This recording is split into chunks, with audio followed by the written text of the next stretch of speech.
Highway encounter. This isn't my story. It belongs to my grandfather, passed down to me by my dad. It's one of those family stories that only surfaces once, when the mood is right and someone asks the wrong kind of question. My father only heard it a single time, and he never forgot it. I never knew my grandfather. He died young, when my dad was still a teenager, but from all accounts, he was a tough, pragmatic man. Born in the late 1800s, he'd grown up riding horses and lived long enough to watch the world shift under his boots. By the time this story takes place, he'd made the full transition to trucks and highways, though he still carried that no-nonsense cowboy energy. Straight-backed, tight-lipped, the type of man who didn't believe in ghosts and definitely didn't make up stories. In his later years, he worked for the Department of Highways, mostly surveying land. His deep knowledge of terrain, soil, and the way land shifted over time made him an asset. That job often took him far into rural areas, places where paved roads gave way to gravel, and gravel gave way to dirt. Most of the time he was alone, mapping out where new roads would be laid, or inspecting damage from weather and erosion. One evening, late fall my dad thinks, he was finishing up his work for the day. He was somewhere deep in the countryside, hours from anything resembling a town. Around 5:30 or 6 p.m., he got in his government-issued truck and started the long drive home. Out there, with no streetlights and tall trees crowding the road, dusk didn't ease in gently. It felt like a curtain. As he was driving down a narrow, winding back road, he spotted a figure up ahead. A hitchhiker. Young man, thin build, jacket too light for the weather, thumb out. My grandfather slowed instinctively, but didn't stop. Government policy was clear. No picking up hitchhikers, period. He passed the man without a second thought. That's when things went wrong. A few minutes later, without stopping, without slowing, without hearing so much as a sound, my grandfather realized the hitchhiker was now sitting in the passenger seat beside him. Same clothes, same face, same slouched, resigned posture. But he hadn't opened the door. The truck was moving the whole time. Now let me be clear. My grandfather was not the kind of man who frightened easily. He didn't panic. He didn't slam on the brakes. He didn't even turn his head. He kept his hands on the wheel and his eyes locked on the road. He didn't look directly at the hitchhiker, just saw him in his peripheral vision, sitting silent, unmoving. They drove like that for nearly 10 minutes. Not a word was exchanged. Eventually, without warning or sound, the hitchhiker was gone. Just not there anymore. No door opening, no blur in the corner of his eye. One moment there, the next, nothing. My grandfather kept driving, jaw tight, heart hammering under his shirt. But he wasn't the type to rattle. He focused on the road, his grip steady, forcing his mind back to solid ground. And then maybe a mile up the road, he saw him again. Same hitchhiker. Standing on the shoulder, facing traffic, thumb out like nothing had happened. No other vehicles had passed. No side roads. No shortcuts. There was no physical way for this man, if it was a man, to have gotten ahead of him. He didn't stop. He didn't look. He got home late that night and didn't say a word to anyone. Years later, he told the story to my father. Just once. And when it was over, he said, "I don't know what it was, but I know what I saw, and I don't ever want to see it again." He never told it again, never offered explanations, never claimed it was a ghost. Just stated the facts, simple and plain. My dad said you could see it in his face, that he wasn't trying to spook anyone. He was just telling the truth. Rearview Phantom. My brother, 25 male, and I, 23 female, were driving home from the Watershed Festival in Washington. It was just after 3 a.m. We were exhausted, still a little wired from the show, and trying to keep each other awake on the long stretch of highway cutting through the gorge outside Portland. If you've never driven through that area at night, picture this. black river on one side, dense forest on the other, and a 2-lane road in between, completely deserted. The only light came from our headlights and the faint glow of the dashboard. To make things worse, we were listening to a true crime podcast, not our smartest idea. The eerie music and grim narration felt a little too fitting out there in the middle of nowhere. We hadn't seen another car for miles when suddenly one appeared ahead of us. No big deal at first, until it noticed us. The moment we came into view, the car threw on its right turn signal and slowly pulled off to the shoulder. My brother raised an eyebrow. "Weird," he muttered. I tried to shrug it off. Maybe they didn't want anyone following them. But then, a minute later, the same car pulled back onto the road, behind us. Within seconds, they were right on our tail, headlights almost touching our bumper. Then they suddenly swerved into the left lane, sped up, and cut sharply in front of us before moving back into the right lane. That made both of us go quiet. It wasn't aggressive driving. It was too deliberate for that. Just as I was about to say something, the car flicked on its turn signal again and pulled off to the right, a second time. Now my brother and I were both tense. No cars in sight. No lights except ours. Trees swallowing the road on both sides. There was nowhere to go but forward or back, and now this car was playing games in the middle of it. I told my brother to move to the left lane and pass them quickly. He did. We didn't slow down. But sure enough, a few seconds later, they pulled back onto the road again. This time, they didn't rush up to us. They hovered back, maybe 400 and 500 feet behind. I watched them closely in the rearview mirror, and then their headlights vanished. No turn, no pull-off, just darkness. My skin went cold.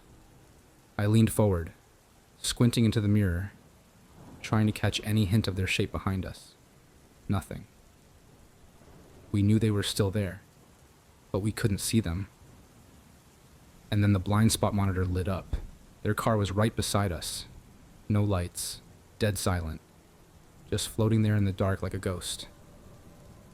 In a flash, they switched their headlights back on and gunned it, speeding ahead and disappearing down the road. Right then, another car appeared behind us. An actual, normal car. Its headlights were the most comforting thing I'd seen all night. We never saw the first car again. We made it home safely. We didn't talk much the rest of the way.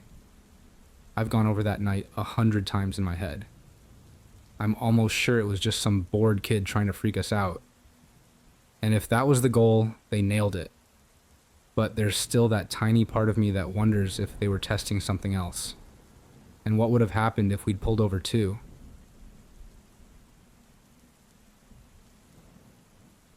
Intercepted. Tonight, something happened that no parent ever wants to imagine, let alone experience.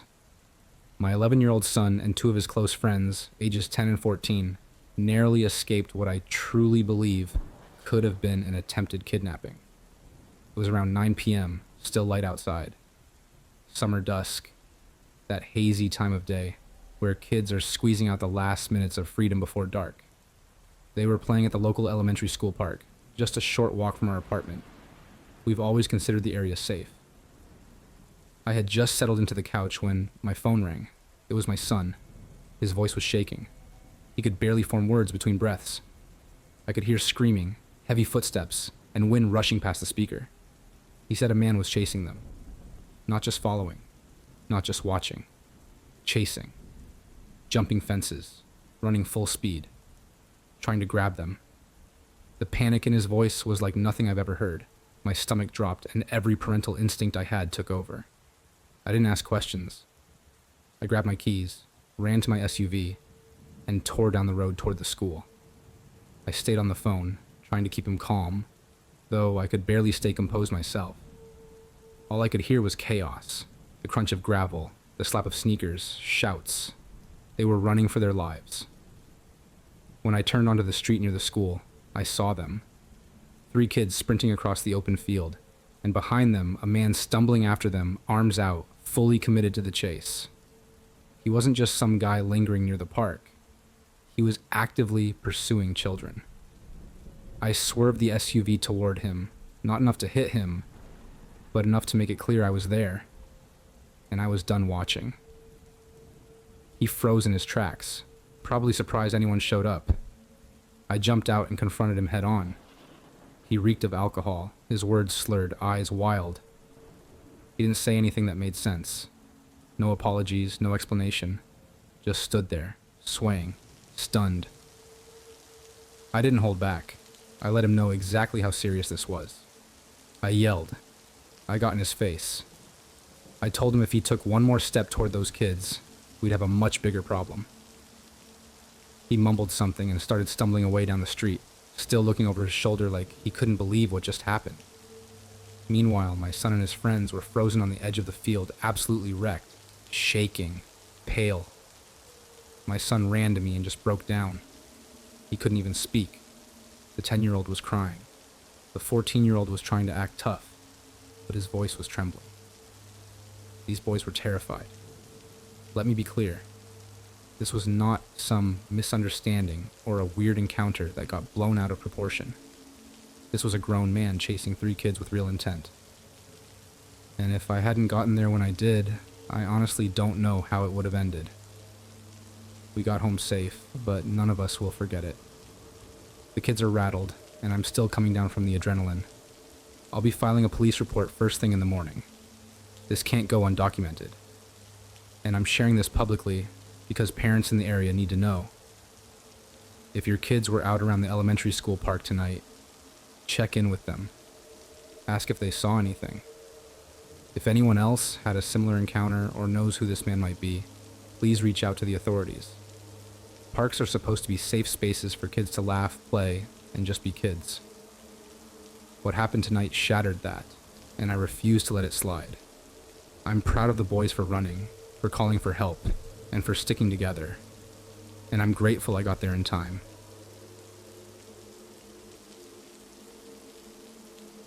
Still don't know what we saw.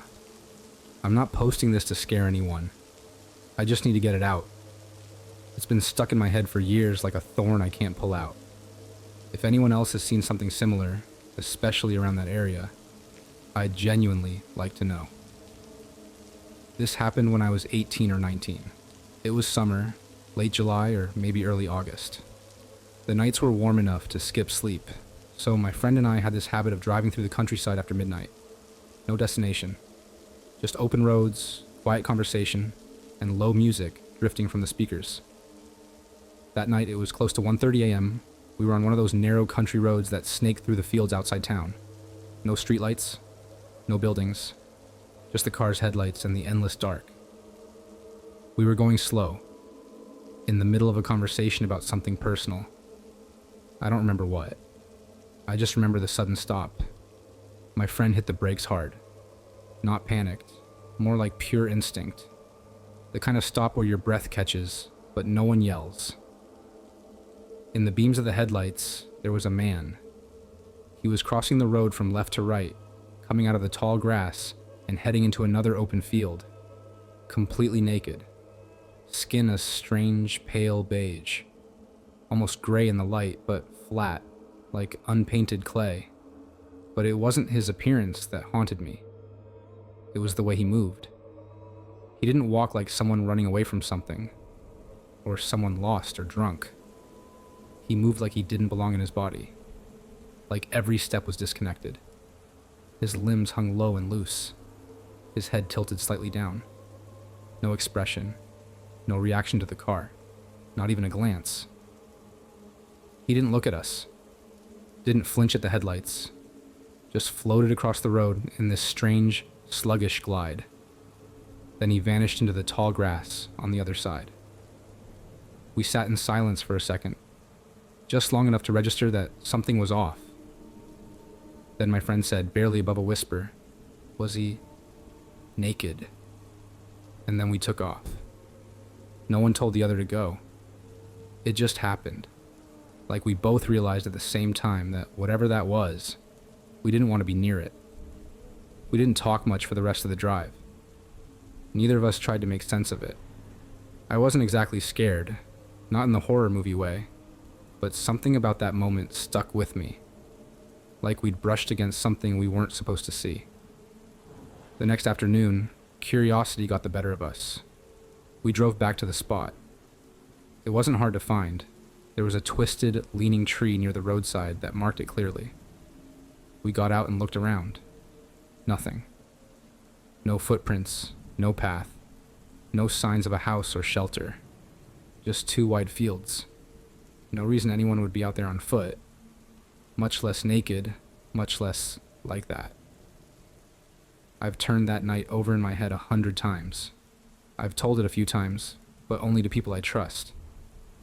There's no way to explain it. That doesn't sound like I'm making it up, but I'm not. We both saw it, and neither of us has forgotten.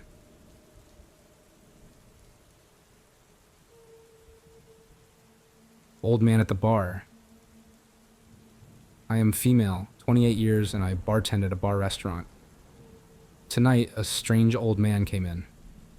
The moment he sat down, something in my gut told me he was off. He ordered a beer and started small talking.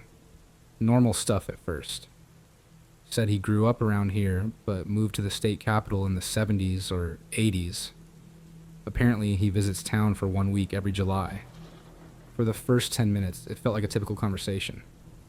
He talked about his childhood, his family, then pulled out some envelopes. Inside were stacks of photos. I instantly got a bad feeling. I hoped it was just vacation pics or something harmless. First photo was a weird AI-generated cat on a surfboard. I tried to laugh it off, but then came a bunch of AI images of women. Celebrities dressed in Daisy Duke-type outfits. He said he made or collected them. I stayed polite and said, "It's wild what AI can do." He then showed me a photo of a real woman, someone he watches on YouTube, bent over her truck, wearing tiny shorts. He kept talking about her like she was famous. At that point, the kitchen staff was clocking out, and I was the last person on the floor. The owner was in the office doing paperwork. I stepped back to tell him this guy was giving me a weird vibe. He wasn't surprised. Apparently the cooks had noticed too, and another coworker had seen the man the night before, acting strange outside. My boss thanked me, told me to keep him posted, and I went back out. The man was digging through his photos again, but stopped and said, "I can't show you these. The women in them are only in panties, nothing." I avoided him after that. There were still a few customers at tables, but no one at the bar. I cleaned quietly, trying to make it to close. Then he started talking again, about that YouTube woman. "She looks like a teenager," he said. "That's why I like watching her. But she's actually in her 30s. I'm in that same age range." That comment made my skin crawl. I gave short, non-committal responses while he went on rambling.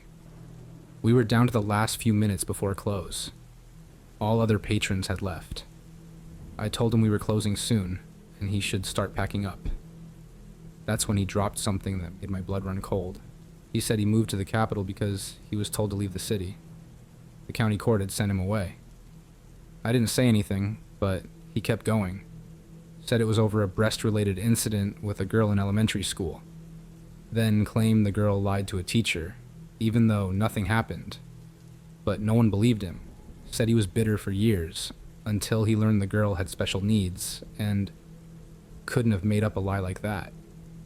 I didn't know if he was confessing or trying to justify something awful. I tried to wrap things up, told him I hoped he enjoyed his visit and to travel safe. He slowly packed his photos.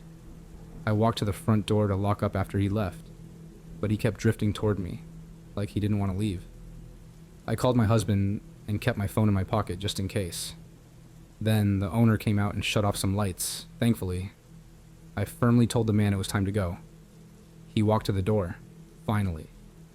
But right before stepping out, he turned, made direct eye contact for the first time all night, and said, "I'll probably be back in tomorrow to see you. I don't leave town until Sunday." Update, Saturday. I went in tonight and told my coworkers the whole story. We were joking around to lighten the mood, and I said if he came back, I was going to card him to get his name, so I could Google him. A coworker who talked to him outside last night told us his first name. The man didn't show. We all walked each other to our cars just in case. When I got home, I spent hours searching. I looked up mugshots by his first name and found him. My heart dropped. His mugshot was tied to a murder case from the 90s. He was the prime suspect. Police had found DNA linking him to the crime, and he went to prison. Eventually, due to his mental health, they retested the evidence. This time, it came back inconclusive or didn't match, so he was released. Then I found Reddit threads, multiple posts about this man. Women from the state capital had warned others about him. Some stories were from women my age. Others were from their moms, who had also encountered him decades ago. Same patterns, same vibe, same disturbing behavior. He has a reputation. And despite being cleared, most people in those threads strongly believe he's guilty. After everything I read, so do I. I've barely slept since. I'm not scared of him hurting me, but I keep thinking about the teen girls who see him regularly. I had one encounter, and I'm still shaken. I hope I never see that man again.